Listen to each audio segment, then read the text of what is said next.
Hello my friends, कैसे हैं आप सभी लोग। आई होप कि आप लोग अच्छे होंगे और सुखी होंगे। दोस्तों, जैसा कि दिन प्रतिदिन चोरी के अपराध बढ़ते जा रहे हैं, आप देख रहे होंगे कि चोरी के केसेस बहुत ही तेजी से बढ़ते हैं। तो क्या ये सच में चोरी का कोई व्यक्ति अपराध किया है या उसको झूठा फंसाया गया है? अगर आप जानते हैं कि आप झूठे हैं, आपको फंसाया गया है, तब उससे कैसे बच सकते हैं और चोरी जैसे अपराध के लिए जो सजा का प्रावधान है उसमें जमानत कैसे होगी, आज की वीडियो में हम इसी बात पर डिस्कस करेंगे कि अगर चोरी का अपराध आपके द्वारा किया गया है या नहीं किया गया है लेकिन आप मुलजिम बना दिए गए हैं तो आप कैसे बच सकते हैं। तो चलिए इसके जमानत के प्रावधानों को हम बताते हैं। तो फ्रेंड्स, जो चोरी की धाराएं अक्सर लगती हैं, धारा 303 का सब क्लॉज 2 और 317 का सब क्लॉज 2 BNS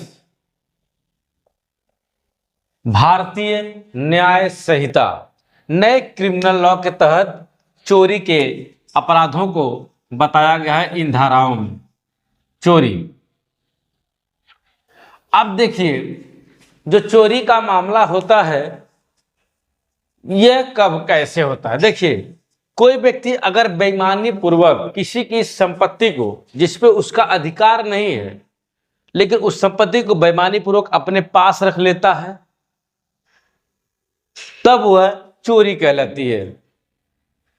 चोरी के लिए दंड का प्रावधान भी किया गया है। अगर आपके खिलाफ धारा 303(2) लगा है तो समझ लीजिए कि आपको 3 साल की सजा हो सकती है। 3 साल की सजा होगी और या फिर जुर्माना या फिर दोनों हो सकता है।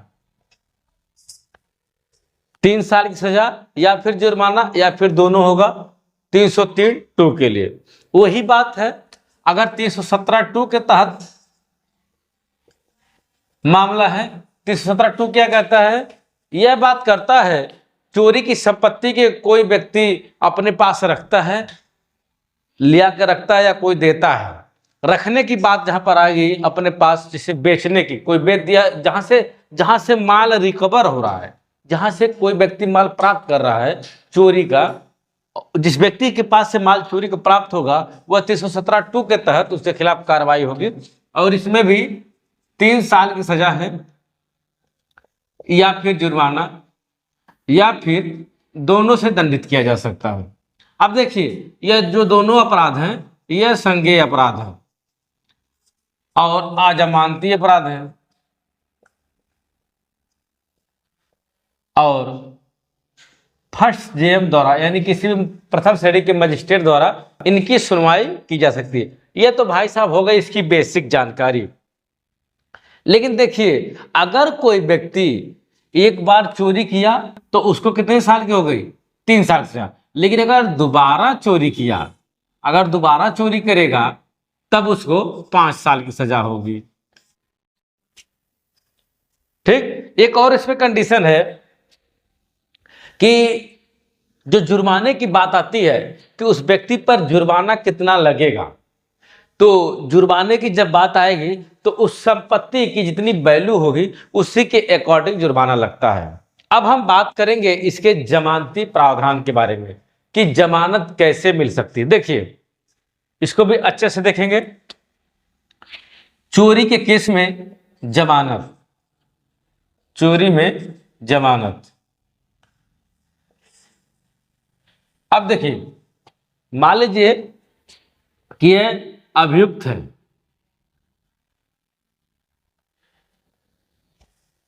और यह क्या है? पीड़ित व्यक्ति है। इसके घर में चोरी होती है। क्या होती है? पीड़ित के घर में चोरी होती है। यह FIR करता है थाने में जाके, बाकायदे थाने में क्या करेगा? जब इसके घर में चोरी होगी तो यह सीधे जाएगा थाने में, पुलिस स्टेशन। पुलिस स्टेशन में क्या करेगा? यह FIR करवाएगा। अगर वह नाम जानता है कि फला व्यक्ति ने मेरे घर में चोरी किया है, तब तो वह नामजद FIR करेगा। बाय द वे, यह क्या करता है? अज्ञात में एफआईआर दर्ज करता है। अज्ञात में क्या करता है? एफआईआर दर्ज कर लेता है। उसके बाद विवेचना क्या होती है? प्रारंभ होता है। विवेचना माने इन्वेस्टिगेशन। क्या होता है इसके बाद? इन्वेस्टिगेशन होता है, इन्वेस्टिगेशन।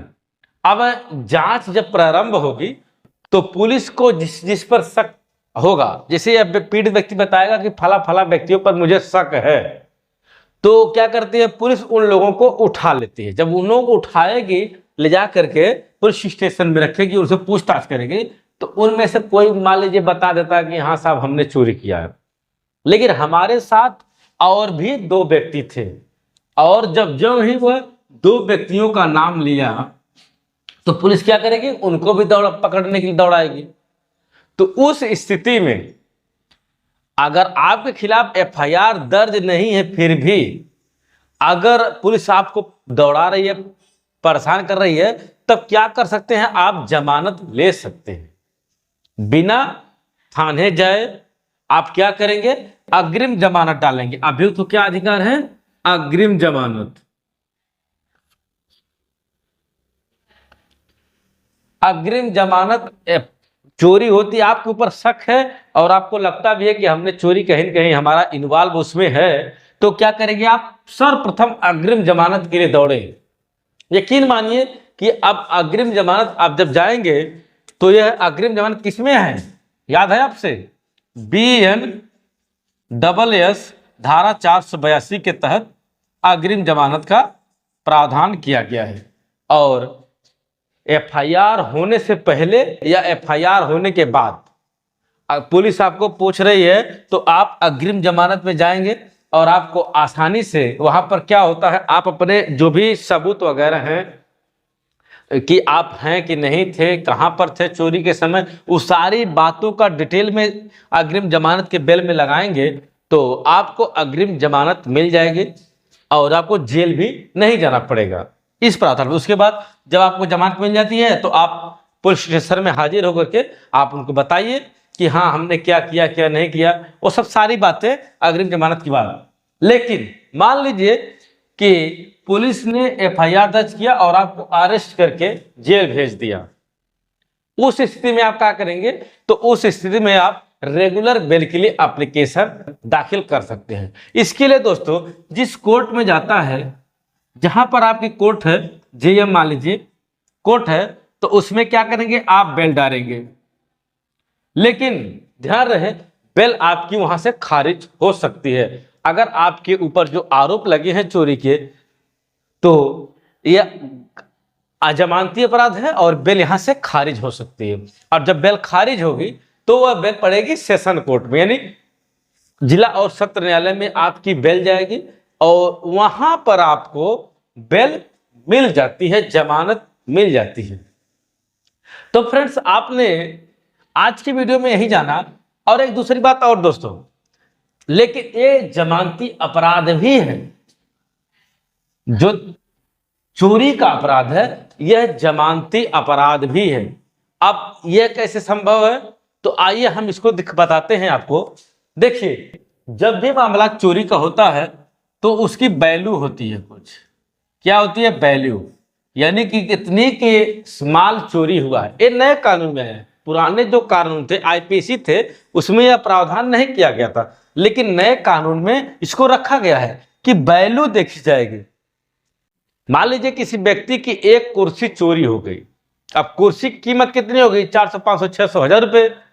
तो नए भारतीय न्याय संहिता में कहा गया है कि अगर 5000 से कम की चोरी हुई है, 5000 से कम की चोरी हुई है, तो यह जमानती अपराध होगा।